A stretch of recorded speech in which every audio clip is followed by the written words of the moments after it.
ಈಗ ತಾನೇ ನೋಡ್ತಾ ಇದ್ದೆ ಎನ್ಕೌಂಟರ್ ಆಗ್ತಾರೆ ಡೆಡ್ಲಿ ಸೋಮ ಸರ್. ಇದು ರಿಯಲ್ ಇನ್ಸಿಡೆಂಟು ಪಾರ್ಟ್ 1 ಬಂದ್ಬಿಟ್ಟು. ಸೊ ಇದು ಕೂಡ ರಿಯಲ್ ಇನ್ಸಿಡೆಂಟಾ ಪಾರ್ಟ್ 2? ಈಗ ಡೆಡ್ಲಿ ಸೋಮ 2 ಏನಿದೆ, ಅದರ್ವೈಸ್ ಇದು ನೀವೇ ಕಾಲ್ಪನಿಕ ಕತೆ. ಜೊತೆಗೆ ಇನ್ನೊಂದೇನು ಅಂತಂದರೆ ಡೆಡ್ಲಿ ಸೋಮ ರಿಯಲ್ ಇನ್ಸಿಡೆಂಟ್ ಅಲ್ವಾ, ಅವ್ರು ಡೆಡ್ಲಿ ಸೋಮ ಅವರು ಎನ್ಕೌಂಟರ್ ಆದರು. ಅದಾದಮೇಲೆ ಏನಾದರೂ ಅವ್ರ ಫ್ಯಾಮಿಲಿ ಅವ್ರ ಮಕ್ಕಳು ಏನಾದರೂ ಇದ್ದಾರಾ, ಅದ್ರ ಬಗ್ಗೆ ಏನಾದರೂ ಯೋಚನೆ ಮಾಡಿದ್ದೀರಾ ನೀವು? ಸೊ ಆ ಥರದ್ದು ಏನಾದರೂ ಕತೆ ತಂದ್ರೆ ಇಲ್ಲಿ ಅಂತ? ಇಲ್ಲ, ಅಲ್ಲಿ ನನಗೆ ನಿಜವಾಗ್ಲೂ ಡೆಡ್ಲಿ ಸೋಮ ಆದಮೇಲೆ ಅವ್ರ ತಾಯಿ ಮತ್ತು ಗುರುಮೂರ್ತಿ ಅವರು ಅಂದರೆ ತಮ್ಮ ಅನಿಸುತ್ತೆ, ಇಬ್ಬರು ನಂಗೆ ತಿರುಪತಿಲಿ ಸಿಗ್ತಾರೆ. ತಿರುಪತಿಲಿ ಸಿಕ್ಬಿಟ್ಟು ತಾಯಿ ಅಂತೂ ನನ್ನನ್ನು ತಬ್ಕೊಂಡು ಎಷ್ಟು ಕಣ್ಣೀರಿಟ್ರು ಅಂತಂದರೆ, ನೀನು ಸಿನಿಮಾ ನೋಡಿದ್ಮೇಲೆ ನನ್ನ ಮಗ ಇನ್ನೂ ಇರಬೇಕಾಗಿತ್ತು ಅಂತ ತಿರ್ಗಾ ಕಣ್ಣೀರಿಟ್ನಪ್ಪ ಅಂತ ಹೇಳ್ತಾರೆ. ಆಮೇಲೆ ಸತ್ಯ ಮಾಡಿ ಹೇಳ್ತೀನಮ್ಮ, ಡೆಡ್ಲಿ ಸೋಮ ಏನು ನಾವು ಕಥೆಯನ್ನು ಮಾಡಿದ್ವಿ ಅದು ನೀವು ರಿಯಲಿಸ್ಟಿಕ್ಕಾಗಿ ನೋಡ್ತು ಅಂತಂದರೆ ಅದು ಖಂಡಿತವಾಗ್ಲೂ ಆ ಕಥೆ ಅಲ್ಲ.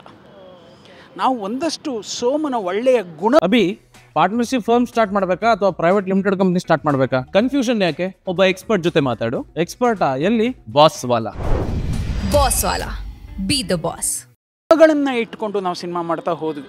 ಇಲ್ಲಿ ಏನಾಗುತ್ತೆ, ಒಬ್ಬ ರೌಡಿಯನ್ನು ನಾವು ಬಿಂಬಿಸಲಿಲ್ಲ. ಸೋಮನಲ್ಲಿ ಒಂದಷ್ಟು ಒಳ್ಳೆ ಗುಣಗಳಿತ್ತು. ತಂದೆ ಮೇಲಿನ ಪ್ರೀತಿ, ತಾಯಿ ಮೇಲಿನ ಪ್ರೀತಿ, ಸ್ನೇಹಕ್ಕೋಸ್ಕರ ಅವ್ನು ಕೊಟ್ಟಂಥ ಒಂದು ಮಾನ್ಯತೆ, ಒಂದು ಭದ್ರವಾದ ಬುನಾದಿ ಹೆಂಗೆ ಹಾಕ್ಕೊಟ್ಟ. ಸೊ ಇದನ್ನೆಲ್ಲ ಇಟ್ಕೊಂಡು ನಾನು ಸಿನಿಮಾ ಮಾಡಿದೆ. ಹಾಗಾಗಿ ಅಲ್ಲೂ ಕೂಡ ಒಂದಷ್ಟು ಕಾಲ್ಪನಿಕ ವಿಷಯಗಳಿದ್ವು. ಅಲ್ಲಿ ನೀವು ಎನ್ಕೌಂಟರ್ ನೋಡಿದ್ರೆ that is not the encounter at all. ನೀವು ನೋಡಿದರೆ ಗೊತ್ತಾಗತ್ತೆ.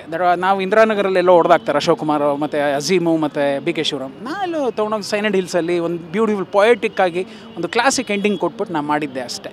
ಸೊ ಇದು ಅಷ್ಟೇ, ಕಾಲ್ಪನಿಕ ಒಂದಷ್ಟು ವಿಷಯಗಳಿದ್ದು ರಿಯಲಿಸ್ಟಿಕ್ಕಾಗಿ ನಡೆದಂಥ ಒಂದಷ್ಟು ಇನ್ಸಿಡೆಂಟ್ಸ್ಗಳನ್ನ ಇದರಲ್ಲಿ ಪ್ಯಾಕ್ ಮಾಡಿ we are coming in front of the public. Deadly ಸೋಮ ರಿಯಲ್ ಇರ್ತಾನಲ್ಲ, ಅವರಿಗೆ ಗರ್ಲ್ ಫ್ರೆಂಡ್ ಇರಲ್ಲ ಮತ್ತು ಹೆಂಡ್ತಿನೂ ಇರಲ್ವಾ? ಯಾವುದರಲ್ಲಿ? ರಿಯಲ್ ಇದಾರಲ್ಲ, ಹೆಂಡತಿ ಇದ್ದಾರೆ, ಜಯಶ್ರೀ ಅವರಿದ್ದಾರೆ, ಅವರು ಇದ್ದಾರೆ. ಯಾರು? ಹೌದು ಇದ್ದಾರೆ. ಆ್ಯಕ್ಚುಲಾಗಿ ಮಕ್ಕಳು ಇದ್ದಾರೆ.